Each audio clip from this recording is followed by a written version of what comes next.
Ada beberapa trik yang akan membantumu untuk berhasil mengatur semua tanggung jawab, sekaligus menjadi manajer yang baik. Apa saja triknya?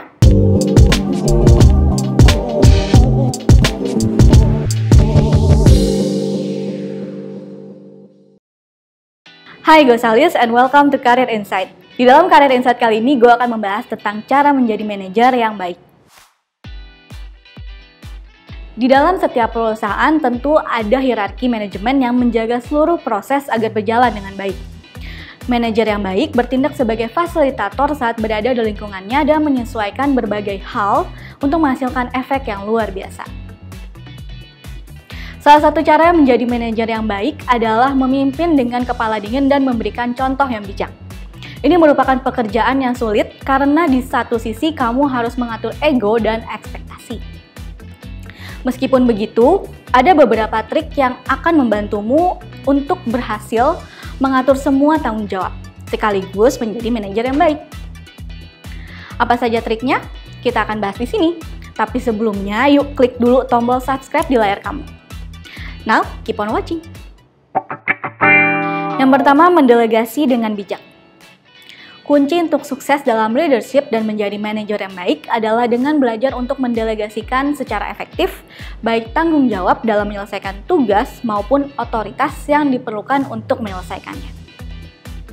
Banyak manajer yang merasa bahwa mereka perlu mengontrol setiap hal kecil yang karyawan lakukan. Hal ini justru bisa menjadi bencana.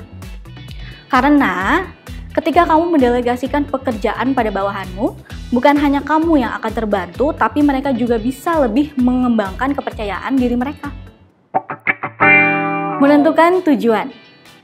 Setiap karyawan memiliki tujuan bekerja masing-masing. Tak hanya membuat tujuan sendiri, tetapi tugas manajer juga untuk mengarahkan karyawan kepada tujuan tersebut. Tapi pastikan bahwa karyawanmu bekerja sesuai dengan tujuan organisasi perusahaan juga.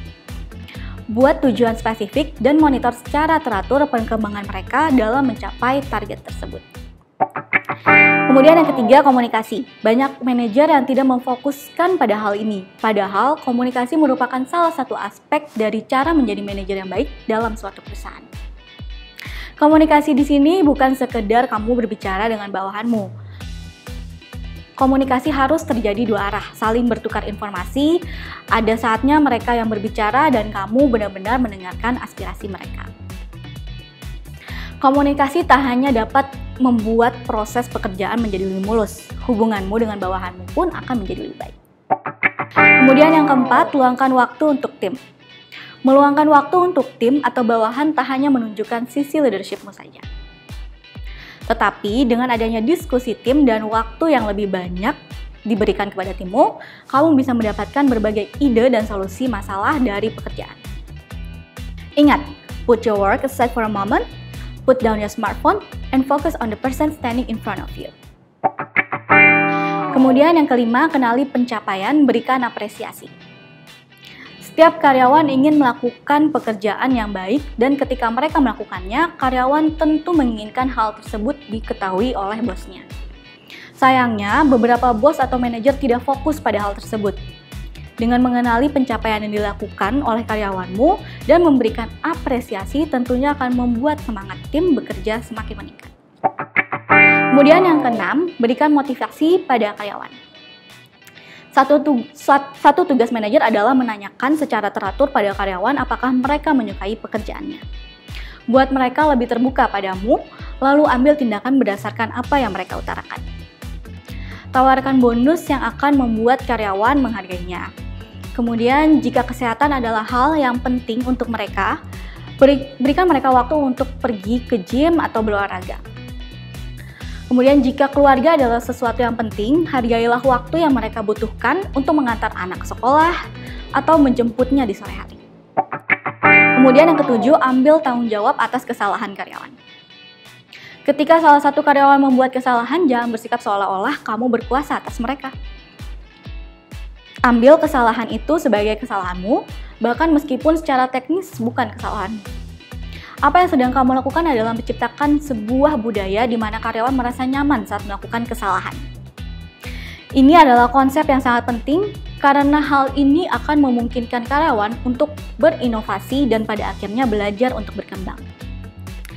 Pekerja yang belajar dari kesalahan akan tumbuh menjadi pekerja yang lebih baik lagi. Sedangkan mereka yang tidak membuat kesalahan di tahap awal biasanya akan bermain terlalu aman, tidak pernah berani masuk ke dalam hal yang lebih menantang. Selanjutnya, perlakukan setiap karyawan dengan setara.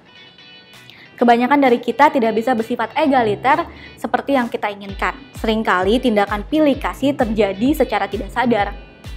Tendensinya adalah memberikan pengakuan yang lebih positif pada orang yang mengingatkan kita tentang diri kita dan pada orang-orang yang membuat kontribusi besar untuk organisasi. Dalam jangka panjang, orang-orang yang memberi kontribusi tersebut yang akan membuat progres paling besar dalam mencapai tujuan organisasi. Jadi, pastikan kamu memperlakukan setiap karyawan dengan setara sehingga tidak menimbulkan konflik atau kecemburuan. Kemudian yang ke-9, konsisten. Sebagai manajer yang baik, penting bagi kamu untuk konsisten dalam pekerjaan. Aturlah standar untuk mengukur seberapa efektif dan sukses kinerja kamu dan tim secara konsisten. Dengan menjadi konsisten, kamu bisa menjaga performa tim tetap pada target. Dengan begitu, baik tim dan kamu sebagai manajer tetap dipandang baik oleh tim lain ataupun perusahaan secara keseluruhan. Kemudian selanjutnya berorientasi pada perkembangan karyawan. Sebagai manajer yang baik, fokuslah untuk membantu karyawan kamu agar bisa lebih maju, baik secara individu atau kolektif. Kenali mereka secara pribadi sehingga kamu dapat membantu meningkatkan minat dan bakat mereka. Identifikasi pula hambatan yang dihadapi karyawan, sehingga mereka pun dapat melakukan yang terbaik dalam pekerjaannya. Kemudian selanjutnya, mintalah umpan balik dari manajer atau eksekutif lainnya. Agar kamu dapat mengetahui apakah kerjamu selama ini sudah tepat, penting agar kamu terus melakukan evaluasi diri. Salah satunya bisa kamu lakukan dengan selalu meminta umpan balik dari sesama manajer atau eksekutif lainnya, yang mungkin sudah memiliki waktu bekerja yang lebih lama dibandingkan kamu. Mintalah saran tentang apa yang boleh dan tidak boleh kamu lakukan. Kamu juga dapat mencari mentor dari manajer yang lebih senior atau eksekutif lainnya yang bisa kamu jadikan tempat belajar dan menginspirasi kamu untuk terus berusaha menjadi manajer yang lebih baik bagi tim dan perusahaan. Nah, itulah tadi beberapa trik yang bisa membantumu agar berhasil mengatur semua tanggung jawab sekaligus menjadi seorang manajer yang baik. Menurut kamu, cara mana yang paling efektif? Atau kalau kamu punya cara lain yang menurut kamu lebih efektif, komen di bawah ya. Sekian Career Insight kali ini. Kalau ada pertanyaan, silahkan komen di bawah. Jangan lupa juga untuk like dan subscribe karena Ekrut TV akan publish video baru setiap minggunya. Dan jika kamu sedang cari kerja, klik link yang ada di atas ini atau visit website kita di www.ekrut.com. Selain itu, kamu juga bisa download aplikasi Ekrut melalui Play Store di handphone kamu. Kemudahan mengembangkan karir kini dalam satu genggaman. See you!